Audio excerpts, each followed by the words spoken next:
News and நியூஸ்க்கு வரவேற்கிறேன் ராம்குமார். சட்டப்பேரவை தேர்தல் வந்ததுலேருந்து 5 முனை போட்டியாக அப்படிலாம் பேசிகிட்டு இருந்தோம். அதில் ஒரு 3 அணிகள் வந்து மிக பயங்கரமாக வேலைகளை ஆரம்பிச்சிருக்கிறாங்க. முதல்ல சொல்கிறேன், திமுக கூட்டணி வந்து ஒரு பக்கமாக தொகுதி எண்ணிக்கை இறுதி செஞ்சுருக்கிறாங்க.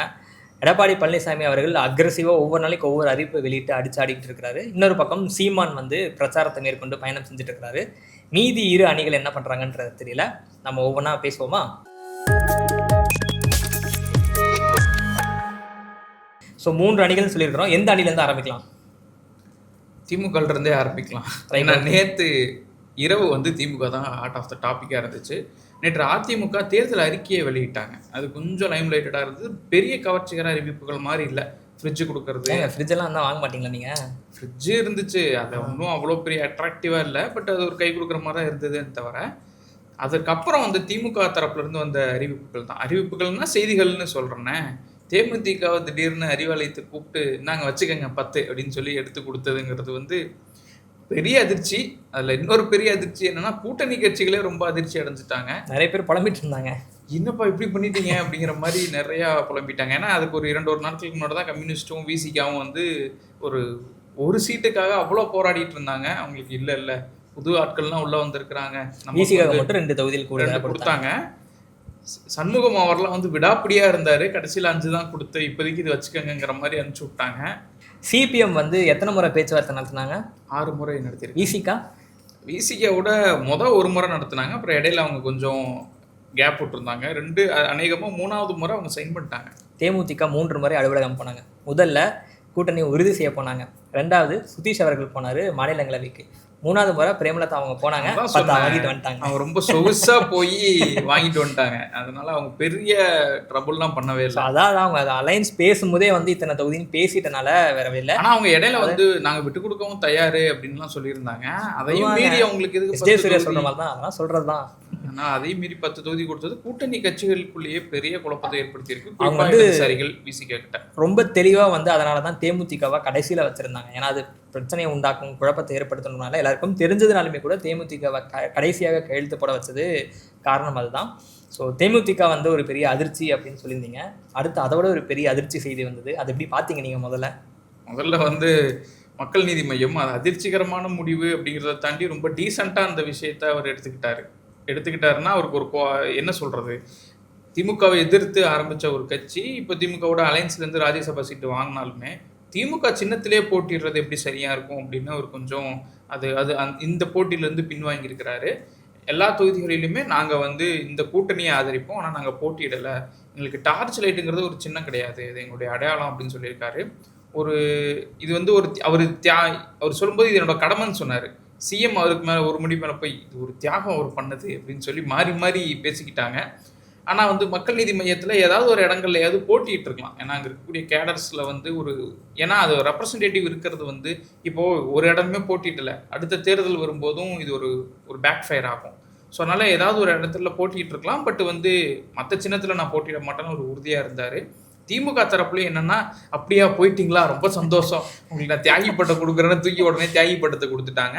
பட் நான் முதல்ல பேசின மாதிரி தான் சின்ன கட்சிகளை அவங்க அரவணைக்கிறது, தொகுதி கொடுக்குறோம், கூட்டணிக்குள்ளே வச்சுக்கிறதுங்கிறத தாண்டி அவங்களுக்கான ஒரு அங்கீகாரத்தை கொடுக்கறத திமுக இந்த முறை கொஞ்சம் ரொம்ப இதாக ஒரு டென்டேட்டிவாக தான் போகிறாங்க. ரொம்ப நெளிவு சுழிவோடு அவங்க இல்லை.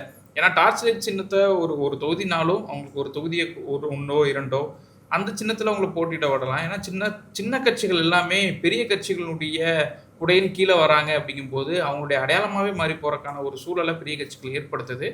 அதை இந்த முறை வந்து சாதுரியமாக தவிர்த்திருக்கிறாரு கமல். ஆனால் அவருக்கு இது வந்து ஒரு டிஸ்அட்வான்டேஜ் தான். நான் கட்சிக்கு மிகப்பெரிய பின்னடைவாக பார்க்குறேன். காரணம் என்ன, 2024 அவங்க தேர்தலில் போட்டியிடலை, இப்போ 2026 அவங்க தேர்தலில் போட்டியில்லைன்றப்போ இப்போ கட்சி கேடர்ஸ் என்ன நினைப்பாங்க, அவங்க எதுக்கு வேலை பார்க்கணும் அப்படின்ற ஒரு கேள்வி இருக்குல்ல. இவர் மட்டும் மாநிலங்களவைக்கு போயிட்டார். ஸோ இவர் யார் மூலமாக மாநிலங்களவைக்கு போனார்னா இவரும் திமுக உறுப்பினர்கள் ஆதரவில் தானே போயிருக்காரு.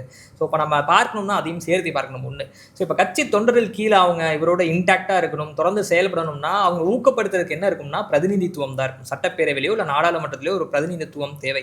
ஸோ அது இல்லை அப்படின்றது வந்து நிச்சயமாக ஒரு சோர்வை உண்டாக்கும்.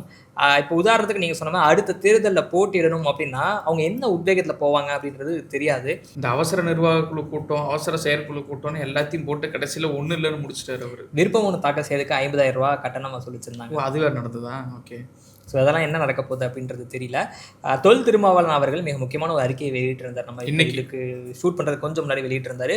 கமல்ஹாசன் அவர்கள் போட்டியிட வேண்டும், மக்கள் நீதி மையம் வந்து போட்டியிட வேண்டும் அப்படின்றத ஒரு கோரிக்கையாவே வந்து முதல்வர் மு க ஸ்டாலின் அவர்களிடம் அவர் நிறைய இடையில பேசியிருந்தார். அவர் பேசின விஷயங்கள் ரொம்ப முக்கியமான விஷயங்கள், ஒரு தனி எபிசோடா பேசணும்னால அது முக்கியமான அறிக்கை, முக்கியமான ஒரு விஷயத்தை பேசியிருக்காருன்றத நம்ம ஸ்டாப் பண்ணிக்கலாம்னு நினைக்கிறேன். ஸோ அடுத்து என்ன எடுக்கிறாங்க, நடவடிக்கை எடுக்கிறாங்க திமுக தரப்புல இருந்து இதை அப்படின்றது நம்ம பேசுவோம். கமல் அவர்களுக்கு கமல் வந்து கண்டெஸ்ட் பண்ணல, அதே மாதிரி வேல்முருகனும் கண்டெஸ்ட் பண்ணலன்னு சொல்லிட்டாரு. பட் ஆதரவு யாரு கொடுக்குறான்னு இன்னும் சொல்லல. ஆனா அவரும் இதுல இருந்து போட்டியில இருந்து விலகி இருக்கிறாரு. ஓகே, அது ஒரு தகவலா வச்சுட்டு போயிடுவோம். ஸோ அடுத்து அதிமுகவில் எடப்பாடி பழனிசாமி அவர்கள் வந்து ஊடகவியலாளர்களை அமைதியாக இருக்க விடாம பரபரப்பாக வேலை பார்த்துட்டே இருங்க அப்படின்ற மாதிரி அடுத்தது ஒவ்வொரு நாளைக்கு வேலை கொடுக்குறாரு இல்லையோ, ஊடகவியலாளருக்கு தினமும் வேலை கொடுத்து தேர்தல் அறிக்கை, அதுக்கப்புறமா தேர்தல் அறிக்கை காலையில் எந்திரிச்சு பார்க்குறப்ப 23 வேட்பாளர்கள் பட்டியலில் ஒன்று வெளியிட்டு இருந்தாரு. அதுக்கப்புறம் மதியம் வந்தா இப்போ வந்து யார் யாருக்கு என்னென்ன தொகுதிகள்னு பிரிச்சு அந்த அனௌன்ஸ் மட்டும் கொடுத்துருக்காரு. மயிலாப்பூர் கோயிலில் போய் சாமியை கும்பிட்டு பாஜக போட்டியிடக்கூடிய மயிலாப்பூர்ல முதல் பிரச்சாரத்தை அவர் ஆரம்பித்திருக்கிறார். அதுவும் ஒரு செய்தி. ஸோ அதிமுக எதுல இருந்து ஆரம்பிக்கலாம்? ஃபர்ஸ்ட் தேர்தல் அறிக்கை நம்ம கொஞ்சம் லைட்டாக டச் பண்ணிட்டு அப்புறம் இன்றைய அறிவிப்புகள் வரலாமா? நம்ம தேர்தல் அறிக்கை தொடர்பாக நம்ம திரவியம் சாரும் ஒரு வீடியோ ஒன்று பண்ணியிருக்கிறாரு. அதுவும் தினமணியில் இருக்கு, நேயர்களும் அதை பார்ப்பாங்க நான் நம்புகிறேன். தேர்தல் அறிக்கையிலும் இந்த ஃப்ரிட்ஜு ஒரு அறிவிப்பு, அதை தாண்டி வந்து முக்கியமான அறிவிப்பாக அந்த நீட் தேர்வு தொடர்பாக வந்த மருத்துவ படிப்பில் அரசு பள்ளிகள் மாணவர்களுக்கான இடஒதுக்கீடு 7.5 தான் அதிமுக கொண்டு வந்தாங்க, அவங்க தான் கொண்டு வந்தாங்க. இப்போ அது 10 உயர்த்துவோம் அப்படின்னு சொல்லியிருக்கிறாங்க. இந்த மாதிரி நிறைய அறிவிப்புகள் உள்ளுக்குள்ள இடம்பெற்றிருக்கு. உங்களை கவர்ந்த அறிவிப்புகள் ஏதாவது இருக்கா? 2 விஷயம் என்னன்னா, மத்திய அரசுக்கு ரொம்ப அடிமடிந்து செயல்படுறாரு எடப்பாடி பழனிசாமி அப்படின்ற குற்றச்சாட்டு தொடர்ச்சியாக வைக்கப்பட்டிருந்தது. அதை முதல்ல அவங்க பிரேக் பண்ணது அதிமுக தலைமை அலுவலகத்தில் கையெழுத்து போட்டது. தேர்தல் அறிக்கையில் அதை ஒட்டி இருக்கிற இடம்பெற்றிருக்கக்கூடிய 2 அறிவிப்புகள் என்னன்னா, ஒன்று வந்து மாநிலங்களுக்கு நிதி பகிர்வு இருக்கு இல்லையா, அது வந்து சூழல் இருக்கிறப்ப சரியாக பகிர்ந்தளிக்கப்பட வேண்டும் அப்படின்றத வலியுறுத்தியிருக்கு அந்த தேர்தல் அறிக்கையில் ஒன்று. 2வது, தொகுதி மறுசீரமைப்பின் போது தமிழ்நாட்டுக்கான தொகுதிகளின் எண்ணிக்கை குறைக்கப்படக்கூடாது அப்படின்றதையும் அவங்க வந்து வலியுறுத்தியிருக்கிறாங்க. ஸோ மத்திய அரசுக்கு அடிபணிந்து செயல்படுறாங்க அப்படின்ற ஒரு விமர்சனத்தை போக்கக்கூடிய வகையில் நாங்கள் இருந்தோம்னா மத்திய அரசுக்கு இதெல்லாம் பேசி நாங்கள் வலியுறுத்தி வாங்கிடுவோம் அப்படின்ற ஒரு ஸ்டாண்டை எடப்பாடி பழனிசாமி எடுத்திருக்கிறார் வெளிப்படையாகவே. இந்த கூட்டணி அறிவிப்பு அவர் கொடுத்ததுக்கப்புறம் நம்ம கூட பேசணும் இல்லையா, அவர் தான் அறிவிப்பெல்லாம் சொன்னார் அப்படின்னு. ஜி.கே. வாசன் அந்த கூட்டத்தில் கலந்துக்கல. அப்போ அவர் என்ன பண்ணியிருக்காருன்னா, ஓகே இவர் ஏதோ வேறு விஷயங்களால வரல போல அப்படின்னு பார்த்துட்டு இருக்கும்போது அவர் பியூஷ் கோயலை சந்தித்து தொகுதி தொடர்பாகவும் பேசியிருக்கிறாரு. நம்ம அந்த ஸ்பெகுலேஷனுக்குள்ளே போகும்போது தான் திரும்ப இப்படி ஒன்றும் கிரியேட் ஆகுது. என்னென்னா, ஏன் வந்து எல்லாரும் அதோட சேர்ந்தது தான் இது பின்னாடி இந்த செய்தியை பேசுவோம். மற்ற கட்சிகள் இருக்காங்கல்ல, சின்ன கட்சிகள், ஜி.கே. வாசன், ஜான் பாண்டியன், இந்த மாதிரியான கட்சிகள், இவங்க எல்லாமே எதில் போட்டிடுறாங்கன்னா இரட்டை இலையில போட்டிடல. கடந்த முறை இரட்டை இலையில போட்டிட்டவங்க அவங்க எல்லாருமே இப்போ தாமரையில் போட்டிடுறாங்க. கிட்டத்தட்ட 40 நெருங்கிருச்சு எண்ணிக்கை. நான் எக்ஸாக்ட் ஃபிகர் பார்க்கல, ஒரு 40 கிட்ட வந்துடும் நினைக்கிறேன். ஏன்னா 27 அவங்க இருந்தாங்க. ஜி.கே. வாசன் அவர்களுடைய தமிழ் மாநில காங்கிரஸ் மூவ் பண்ணாததுக்கு ஒரு 5 தொகுதிகள். அதுக்கப்புறமா இவர் அறிவிச்சு ராஜபாளையம்ல ஜான் பாண்டியன் போட்டிடுறாங்க. ஸோ அது கூட்டி பார்த்தாலே கிட்டத்தட்ட 33 தொகுதிகள் வந்துருச்சு. இப்போ நீங்க இதுலயே பாருங்களேன், இப்போ அதிமுக நம்ம முந்தின ஷோல பேசியிருந்தோம். பாஜக எப்படி இந்த 27ன்ற எண்ணுக்கு ஒத்துக்கிட்டாங்கன்றது தெரியல. காரணம் என்னன்னா, தமிழ்நாட்டில் காங்கிரஸே வந்து 28+1 போட்டிடுறாங்கன்றப்போ அதோட வலிமையான கட்சின்னு காட்டணும்னா அதோட கூடுதல் இடங்களில் போட்டிடணும் அப்படின்றது அந்த கணக்குக்கு பாஜக வந்துட்டாங்க. ரொம்ப சாமர்த்தியமா வந்திருக்காங்க. இதுல பாருங்க, அதிமுக அலையன்ஸ்ல போட்டிடுற 2 சின்னம், ஒன்று அதிமுக ரெட்டை, இன்னொன்று வந்து தாமரை. இந்த 2 தான் அதுலேயே இருக்கு. நம்ம சொன்ன மாதிரி சில இடங்கள் தேர்தல் அறிக்கையில் இதெல்லாம் வலியுறுத்தும். அது கட்டாயம் இடம்பெறும். நீங்களும் நானும் எதிர்பார்க்கலனா கூட அந்த விஷயங்கள் எடுப்பாருந்தான் போகுது. ஆனால் திரும்பவும் அந்த ட்ராப்புக்குள்ளே இருக்கிற மாதிரியான ஒரு பிம்பம் எனக்கு உருவாகுது அதை பார்க்கும்போது.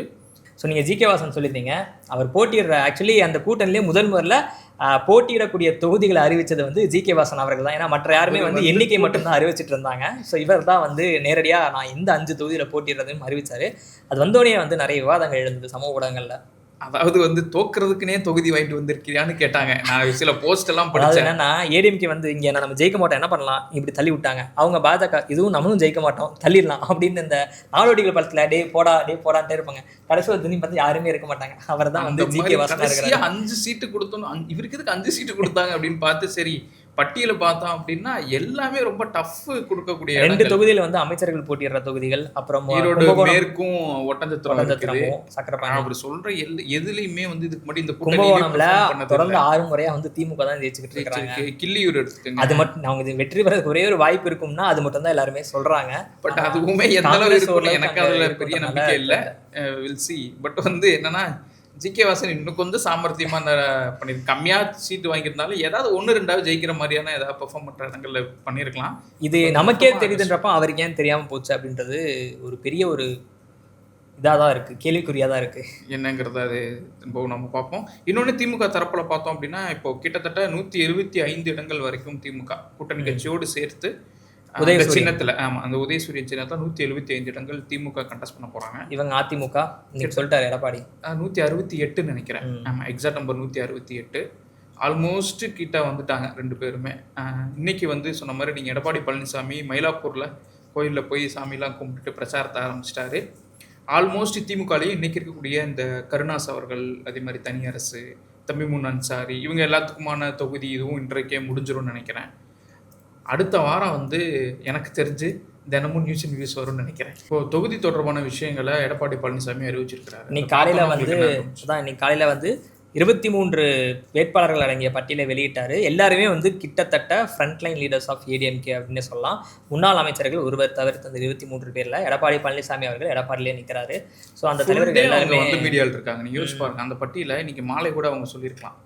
காலையில ஒன்று, மதியம் ஒன்று, இப்போ ஈவினிங் ஒரு பிரச்சாரம் சொல்லிட்டு ஒரு மாதிரி ரொம்ப நீட்டாக அதான் சொன்ன மாதிரி ஊடகங்களுக்கு தீனியை போட்டுக்கிட்டே இருக்கிறாரு. ஸோ அப்படி பார்த்துருக்குறாங்க. அதில் தொகுதி மாதிரி போட்டிடுறது யாருன்னா, கடந்த முறை விழுப்புரம்ல போட்டிட்டு தோல்வியடைந்த சி.வி. சண்முகம் அவர்கள் இந்த முறை மயிலம் தொகுதியில் போட்டிடுறாரு. மயிலம் தொகுதியில் யார் போன முறை இருந்தாங்கன்னா பாமக சார்பில் போட்டிட்டு சிவகுமார் அவர்கள். அவர் அன்புமணி பக்கம் தான் இருக்கிறாரு. ஆனால் அந்த தொகுதி ஏன் இந்த பக்கம் வந்துச்சு அப்படின்றது தெரியல. மேபி கடந்த முறை விழுப்புரம்ல தோற்றனால சி.வி. சண்முகம் தொகுதி மாறுறாரா அப்படின்றது தெரியல. அது நம்ம பார்த்தா தெரியும். ஸோ மிற்றபடி எல்லாமே வந்து எதிர்பார்த்த இந்த தொகுதியில் இவர் தான் போட்டிடுவாரு அப்படின்னு எல்லாருமே எதிர்பார்த்தக்கூடிய பேர்கள் தான். திருப்பரங்குன்றம் எங்க போகுது அப்படின்னு கவனிச்சுட்டு இருந்தோம். அது எல்லாமே சொல்லிட்டு இருந்தாங்க. ஆனா அது ராஜன் செல்லப்பா போன முறை அவர் தான் இருந்தாரு, இந்த முறையும் அவர் தான் கண்டெஸ்ட் பண்றாரு. மதுரையில மாவட்டத்துல தாமரை போட்டியிடலன்னு நினைக்கிறேன். இல்ல மதுரை தெற்குல அவங்க போட்டிடுறாங்கன்னு நினைக்கிறேன். அதே மாதிரி இன்னொன்னு கவனிச்சோம் அப்படின்னா கோயில் நகர், அந்த திருச்செந்தூர், திருவண்ணாமலை இங்கெல்லாம் வந்து பாஜக கண்டெஸ்ட் பண்றாங்க. அப்புறம் அவங்க பலமா இருக்கக்கூடியது கன்னியாகுமரியில வந்து எப்போதுமே பலம் வாங்க, அங்க அதிக அளவுல போட்டிடுறாங்கன்னு நினைக்கிறேன். ஒப்பீட்டளவுல மற்ற மாவட்டங்களை ஒப்பிடும்போது கன்னியாகுமரி தான் அதிக அளவுல போட்டிடுறாங்க. 4 தொகுதிகள் நினைக்கிறேன். அது போக இவரும் ஒரு தொகுதியில ஜி.கே. வாசனுக்கு ஒரு தொகுதி ஒதுக்கியிருக்கிறாங்களா, அவரும் தாமரையில் போட்டியறனால கிட்டத்தட்ட 5 தொகுதிகளை வந்து கன்னியாகுமரியில் தாமரை கண்டெஸ்ட் பண்ணுதுன்றது ஒரு சின்ன தகவல். மேற்கு மண்டலத்துலையும் கொஞ்சம் ஒரு பக்கம் பார்வை திருப்பியிருக்காங்க. அங்கேயும் வானதி சீனிவாசன் தொகுதி கோவை தெற்குல இருந்து வடக்குக்கு போறாங்க. வேட்பாளர்னு அறிவிக்கல, அதுதான் சாய்ஸ் அப்படிங்கிறனால சொல்றாங்க. அது மாறுது. திருப்பூர்லயும் ஒரு இடம் போட்டிடுறாங்க. அதே மாதிரி அவினாசிலையும் பாஜக போட்டிடுது.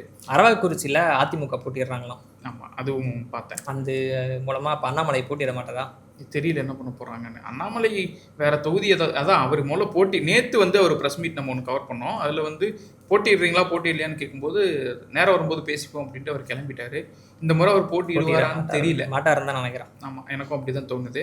ஏன்னா போட்டியிட்டு சரண்டர் ஆகிற மாதிரியான ஒரு சுச்சுவேஷனுக்குள்ள போக மாட்டேன் அப்படிங்கிற மாதிரியான ஒரு இதுதான் டோன் வெளிப்படுத்திட்டு இருக்காரு. அதனால போட்டியிட மாட்டாருன்னு நினைக்கிறேன். ஸோ அதிமுகவில் 23 வேட்பாளர்கள் அறிவிச்சிருக்காங்க. எல்லாருமே எதிர்பார்த்த வேட்பாளர்கள், இவங்க தான் போட்டிடுவாங்க, எதிர்பார்த்த வேட்பாளர்கள் தான். ஸோ அடுத்து என்னன்னா, இன்னைக்கு அதான் நம்ம பேசின மாதிரி கூட்டணி கட்சிகள் எந்தெந்த தொகுதியில் போட்டிடுறாங்க அப்படின்னு சொன்னப்போ பாமகவான 18 தொகுதியில் அறிவிச்சிட்டாங்க. பாஜக போட்டியிடக்கூடிய தொகுதியிலும் அறிவிச்சிருந்தாங்க. ஸோ அதில் பாமக தான் வந்து நம்ம சொன்ன மாதிரி கடந்த முறை வந்து அவங்க 5 தொகுதிகளில் ஜெயிச்சிருந்தாங்க பாமக. அதாவது எங்கன்னா பென்னாகரம், தருமபுரி, மயிலம், மேட்டூர், சேலம் மேற்கு. ஸோ இதில் வந்து இப்போ எங்கன்னா மயிலம் வந்து முன்னாடி நம்ம பேசணும், அதிமுக போயிருக்கு. பென்னாகரம்லையும் தருமபுரியிலையும் வந்து அவங்க போட்டிடுறாங்க. சேலம் மேற்குலையும் வந்து இந்த முறை பாமக ஒதுக்கியிருக்கிறாங்கன்றனால இதில் சேலம் மேற்கு மட்டும் அருள் ராமதாஸ் அவர் என்ன பண்ண போகிறாரு அப்படின்றது தெரியல. எதிர்த்து போட்டினா அங்கே கொஞ்சம் போட்டி இருக்கும் அப்படின்னு நினைக்கிறேன். ஸோ பாஜக வந்து கடந்த முறை 4 தொகுதிகளில் ஜெயிச்சிருந்தாங்க இல்லையா, எங்கன்னா மொடக்குறிச்சி, அப்புறம் கோவை தெற்கு, நாகர்கோவில், நெல்லை. ஸோ நாகர்கோவில் இந்த மாதிரி அதே மாதிரி அவங்களுக்கு போயிடுச்சு, பாஜக போயிடுச்சு. மொடக்குறிச்சி திரும்பவும் அங்கே தான் போயிருக்கு. அவங்க சி.கே. சரஸ்வதி அவங்க போட்டிட்டு வெற்றி பெற்றிருந்தாங்க. கோவை சவுத் நம்ம பேசணும். ஸோ இந்த மாதிரி அவங்க வழக்கு மேபி வானதி சீனிவாசன் மாறுவாங்கன்னு நினைக்கிறேன். நெல்லை வந்து முன்னாடியே எல்லாரும் தகவல் சொல்லிட்டு இருந்தாங்க. நயினார் நாகேந்திரன் வந்து சாத்தூருக்கு தொகுதி மாத்திரதான் சொல்லிட்டு இருந்தாங்க. ஸோ சாத்தூர் வந்து அதே மாதிரி இவங்களுக்கு ஒதுக்கப்பட்டிருக்கு, பாஜக ஒதுக்கப்பட்டிருக்கனால அவர் சாத்தூர்ல போட்டிடுறாருன்றது உறுதி ஆயிடுச்சு. ஸோ இதுதான் தகவல். அன்புமணி தரப்புலையுமே கூட தொகுதிகள் தீர்மானிச்சதுல கொஞ்சம் கிளவராகவே தீர்மானிச்சிருக்காரு. ஏற்கனவே கண்டெஸ்ட் பண்ண இடங்கள் எடுத்தது, இன்னொன்று நார்த் பெல்ட்ல முழுக்கவுமே எங்க நான் பவரோ அவங்க எல்லாமே எடுத்திருக்கிறாரு. அமமுகவும் கிட்டத்தட்ட 11 இடங்கள் வந்திருக்கு. அதுவுமே லிஸ்ட் அவுட் ஆயிடுச்சு. அதுவுமே அவங்க சென்னையில் எதிர்பார்த்தாங்க. ஸோ அந்த தொகுதிகள் எல்லாமே அவங்க விருப்பப்பட்ட தொகுதி எல்லாமே அவங்க கைக்கு போயிடுச்சு. அதனால வந்து ஸோ சென்னையில் ஒரே ஒரு தொகுதியில் தான் பாஜக ஒதுக்கிருக்கிறாங்க, மயிலாப்பூர். வேற எந்த தொகுதியும் சென்னையில் ஒதுக்கப்படலன்னு நினைக்கிறேன் பாஜகவுக்கு. ஆமாம், சென்னையில் வேற எங்கேயும் இல்லை. போன முறை துறைமுகம்லாம் அவங்க தனியாக இந்த அலைன்ஸில் இல்லாதப்போ போடும்போது துறைமுகம் அதெல்லாம் கண்டெஸ்ட் பண்ணாங்க. பட் ஓகே, அவங்க எந்தெந்த இடத்துல ஸ்ட்ராங்னு நினைக்கிறாங்களோ இந்த 3 ஏடிஎம்கே, அதே மாதிரி பாஜக அண்ட் அன்புமணி, இவங்க வந்து அந்த இடத்துல கரெக்டாக கிளவராக மூவ் பண்ணியிருக்கிறாங்க. ஸோ எதுவாக இருந்தாலுமே கொண்டு இந்த எலெக்ஷன் டேட் தான் முடிவு பண்ண போகுது அப்படின்னாலுமே கூட அந்த கேம் இன்னும் விறுவிறுப்பாக ஆக்கிறதுக்கு இவங்க கொஞ்சம் தங்களுடைய இடங்களை ரொம்ப சூப்பராக செலக்ட் பண்ணியிருக்காங்க. அதில் சூப்பராக செலக்ட் பண்ணியிருக்காங்க. இந்த மோட் ஆஃப் இதுவுமே சொல்கிறேன், அவங்க செயல்படுற விதமே கூட தொடர்ந்து ஒரு மாதிரி நாங்கள் ரொம்ப வேகமாக செயல்பட்டு இருக்கிறோம்ப்பா அப்படின்ற ஒரு விஷயத்தையும் வந்து மக்கள் மனசில் பூத்துறாங்க.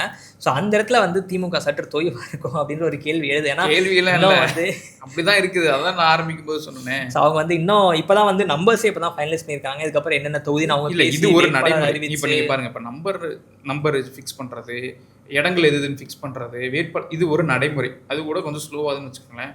உங்கள் கூட்டணிக்குள்ளே இருக்க கட்சிகளே அதிருப்தி அடைகிற அளவுக்கு இவ்வளோ இதுவாக பண்ணிகிட்டு இருக்கிறது அப்படிங்கிறது, நீங்கள் யாரை வந்து சண்டை போட்டுட்ருக்காங்கன்னு சொல்கிறீங்களோ அவங்க அடுத்தடுத்து போயிட்டு இருக்காங்க. நீங்கள் இன்னும் சண்டை போட்டுகிட்டே இருக்கிற மாதிரியான ஒரு சூழலுக்குள்ளே தான் இருக்கிறீங்க அப்படிங்கிறதும் கவனிக்க வேண்டியதாக இருக்குது. ஆமாம், இப்போ இதிலே நம்ம இன்னொருத்தர் பேச மாட்டோம். நாம் தமிழர் சீமான் அவர்களும் வந்து தொடர்ச்சியாக பிரச்சாரம் மேற்கொண்டே இருக்கிறாரு. மக்கள்கிட்ட சந்தித்து வழக்கம் போல் அவருடைய பாணியில் மக்கள் எப்படி கவரக்கூடிய வகையில் பேசணுமோ அப்படி பிரச்சாரத்தை தொடங்கி போய்கிட்டே இருக்காருன்னு சொல்லலாம். மீதி 2 அணிகள் என்ன பண்ணிட்டு இருக்காங்க? மீதி 2 அணிகள் எங்கே இருக்காங்க? முதல்ல எனக்கு வந்து தாவேக்காவும் நான் வெயிட் பண்ணிக்கிட்டு இருக்கிறேன். நீங்கள் வந்து தேர்தல் தேதி அறிவிச்சோன்னா எங்கள் அண்ணனை பாருங்கள், நீங்கள் தானே ரிமைண்டர் பண்ணீங்க எனக்கு. எங்கடா அண்ணன் இருக்காரு, வர சொல்லுடா இல்லைங்கிற மாதிரி ஆயிடுச்சு. அவங்க என்ன பண்ணிட்டு இருக்காங்க, ஏதாவது வேலை நடக்குதா, பிஹைண்ட் த ஸ்க்ரீனில் ஏதாவது நடக்குதான்னு கூட தெரியல. ஏன்னா ரொம்ப நாள் நெருங்கிடுச்சு. இன்னும் 30 நாளுக்கும் குறைவான நாள்களே இருக்கிறனால ரொம்ப தீவிரமாக செயல்பட வேணும். அலைன்ஸ் யாரும் இல்லை அப்படின்ற பட்சத்தில் அவங்க 234 தொகுதிகளுக்கு வேட்பாளர் அந்த ஏதாவது நேர்காணல் போயிட்டு இருக்கா, இல்லை அது தொடர்பாக ஆலோசனை கூட நடந்துட்டு இருக்கா, என்ன பண்ணிட்டு இருக்காங்க? தங்கத்தட்டில் வச்சு கொடுத்தா கூட அது வாங்குறதுக்கு ரொம்ப சோம்பேறித்தனம் போடுவாங்கன்னு சொல்லுவாங்கல்ல, அந்த மாதிரியான ஒரு இது பிம்பத்தில் இன்னைக்கு தாவேக்கா இருக்குது. இவ்வளோ மீடியா வெளிச்சம் கிடச்சி இவ்வளோ பேர் உங்களை பற்றி பேசியுமே கூட இன்னும் நீங்கள் களத்துக்கு, அதுவும் தேர்தல் தேதி அறிவிக்கப்பட்டதுக்கு அப்புறமும் கூட களத்துக்கு வர மாட்டீங்களே. இப்போ என்னதான் உங்கள் திட்டம், அப்படி மாஸ்டர் திட்டம் என்னதான் உள்ள ஒழிச்சு வச்சுருக்கீங்கன்னு தெரியல. ஜெயிப்பாங்க போல. அதனால் பார்ப்போம். என்ன தேர்தல் முடிவுகள்னு ஒன்று இருக்குல்ல, எல்லாத்துக்கும் ஒரு முடிவுகள் இருக்குது. அந்த முடிவுகள் எல்லாத்துக்குமே பதில் சொல்லும். அப்புறம் நம்ம இன்னும் முந்தின ஷோவில் பேசும்போது ராமதாஸ் அவர்கள் என்ன கட்சிக்கு ஓட்டு போடணும்னு சொல்லி கேட்பார் அப்படின்னு சொல்லியிருந்தோம். அவங்க வந்து ஏதோ கட்சி பதிவு செஞ்சிருக்கிற ஒரு தகவல் என்ன உறுதி செய்யப்படலன்னு நினைக்கிறேன். ஐயா மக்கள் பாசறை இயக்கம்ன்ற பேரில் ஏதோ பதிவு செய்கிறாங்க அப்படின்ற மாதிரி ஒரு சின்ன தகவல். இப்போதைக்கு அதை தகவலாகவே வச்சுப்போம். உறுதிப்படுத்தினதுக்கு அப்புறமா அதை பற்றி நம்ம கொஞ்சம் விரிவாகவே பேசுவோம். தேங்க்யூ, நன்றி.